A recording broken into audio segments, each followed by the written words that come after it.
These words are taken from that great thinker from the Asia Minor city of Ephesus.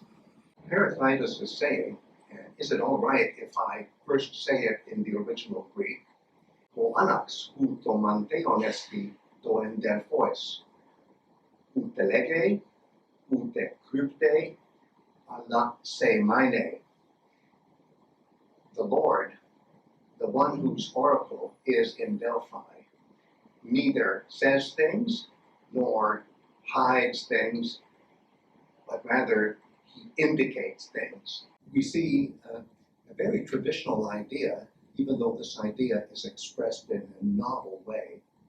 And I come back to the word sēmainein, which I've been translating as indicate or make a sēma, make a sign, a signal. This word, when somebody like Herodotus, the historian, uses it, has to do with a privileged vantage point.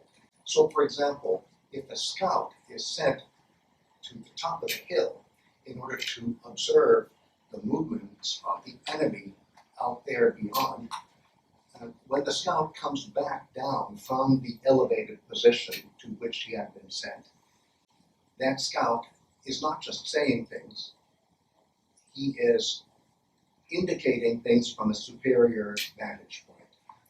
And that is what Heraclitus is saying about the god Apollo, presiding over the solar powers of intellect as Apollo does. He is always to be imagined in a noontime position.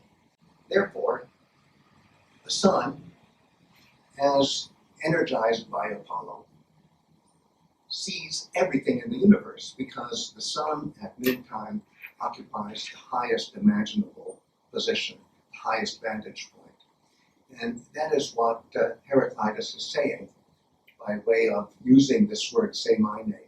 This is no ordinary communication anymore, and it's not so much mystical hiding of things, which is what Heraclitus means when he says ute crypte. He doesn't hide things either. The god doesn't hide what he indicates. No, the indication is simply a privileged way of communicating something from a ultra-privileged vantage point, standpoint.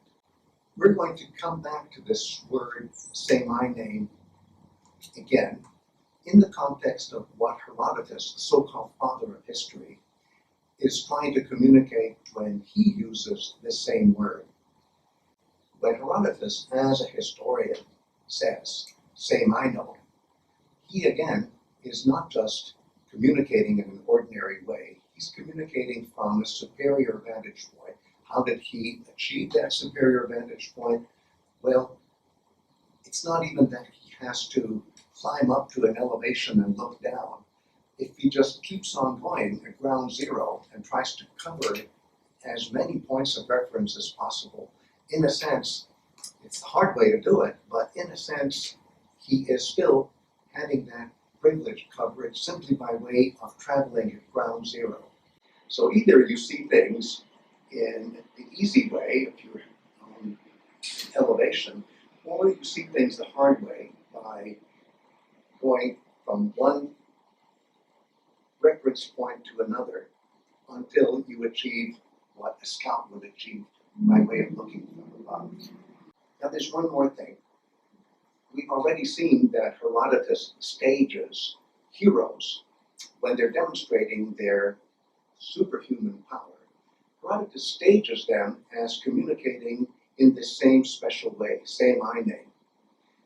That is to say, a figure like Protesilaos, the first hero who died in the Trojan War, when he communicates from wherever he is, that mystical place that he occupies after death, when that communication happens, he too, sēmainein, he not just says in a cryptic way, he indicates from a superior vantage point.